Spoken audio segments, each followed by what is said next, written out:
Hi everybody, my name is Claudia Rivera and I'm going to present this work about yttrium banded data with erbium and ytterbium of conversion nanoparticles decorated with nanomagnetite. We did a toxicity assessment using ARTEMIA SALINA. This work was carried out at CUSEI, Centro Universitario de Ciencias Exactas y Ingeniería from Universidad de Guadalajara.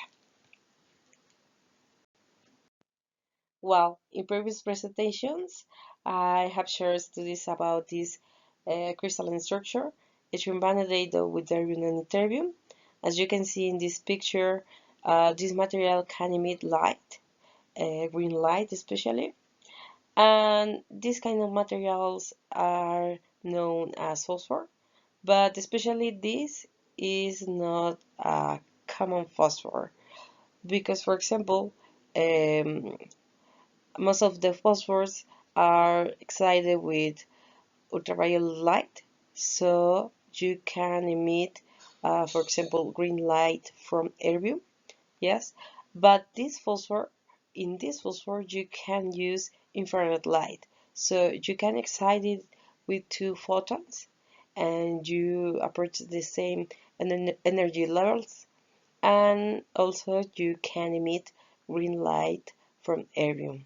It could be very interesting because you are using less energy, and it could be very convenient for many applications. And why are we interested in this kind of conversion nanoparticles? Well, because, for example, in this kind of imaging techniques, this kind of upconversion nanomaterials are used as biolabels. So if you, as a traditional source, use ultraviolet light, maybe you can get autofluorescence from the rest of the tissue, including the cell that you want to know. Uh, but if you use, for example, infrared light, you avoid this kind of autofluorescence, so you can get only the green signal from your upconversion nanomaterial, so you can uh, you can see the disease clearly. And moreover, we can enhance the characteristic of this material by adding other components, for example, nanomagnetite, which is known to provide signals in magnetic resonance imaging. In this way, we can combine photoluminescent materials with magnetic properties. So we can combine these characteristics, and we are creating a bifunctional composite for imaging applications. And how did we achieve this bifunctional composite? Well, first we synthesized the yttrium vanadate using a chemical co-precipitation method. And we obtained this kind of nanoparticles. Then, as a second step, we decorate their surface with magnetite, um, also with the chemical co-precipitation method. As you can see in this image, the yttrium vanadate has small dots on their surface. These small raw dots are the nanomagnetite. So we did different samples varying the percentages of magnetite and yttrium vanadate, but only one of them uh, was tested using ARTEMIA SALINA. So we wanted to evaluate the toxicity of these kind of materials, and this say ARTEMIA SALINA was exposed to the material for 24 hours. Um, we at the end we counted live and dead specimens to obtain lethality data. To confirm that our nanocomposites contain both vanadate and magnetite, we use X-ray diffractions. In this image, you can see how the diffraction peaks match the standard of each crystalline phase. In particular, a sample with 50% of vanadate and 50% of magnetite clearly displayed both phases. Through photoluminescence experiments, we observed the characteristic green emission of erbium.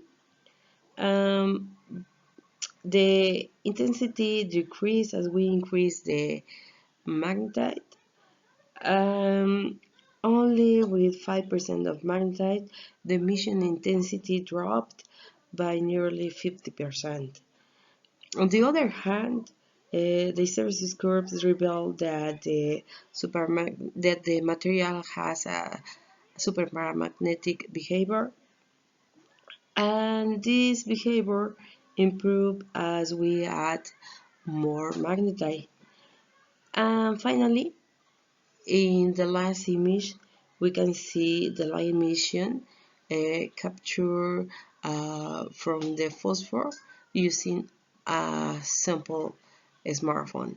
So we can see the characteristic green light emission from yttrium vanadate with erbium and terbium, and the intensity and how the intensity reduces when we add more and more magnetite. So we now have a multifunctional material capable of emitting light and also producing a magnetic signal. But since we aim for biological application, it was important to test the toxicity of these materials. As simple as say, in aquatic organisms can be done using Artemia salina. The Artemia larvae were exposed for different concentrations of our material, and in these graphs you can see the lethality of different samples. For example, this one is for magnetite, this one is for the yttrium vanadate with erbium and ytterbium, this is for a sample with 30% of magnetite, and this is for commercial detergent, biodegradable detergent. So you can see how the nanomagnetite has less lethality than the yttrium vanadate.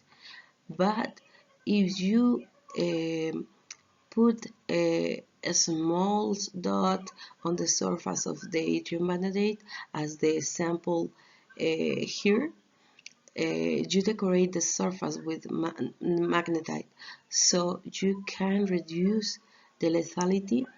So this can be a good way to reduce the toxicity of many materials. So in conclusion, we have developed a synthesis method for a bifunctional material with photoluminescent and superparamagnetic properties. And this material could be used in imaging techniques. We have demonstrated that this material has low toxicity, practically is not toxic, is a not toxic material.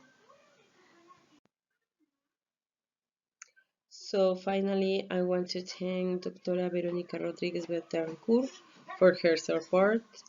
And I want to thank Universidad de Guadalajara, especially CUSEI. And I want to thank also SE2-P007 because the postdoctoral grant. And if you have any question or you are interested, please contact me.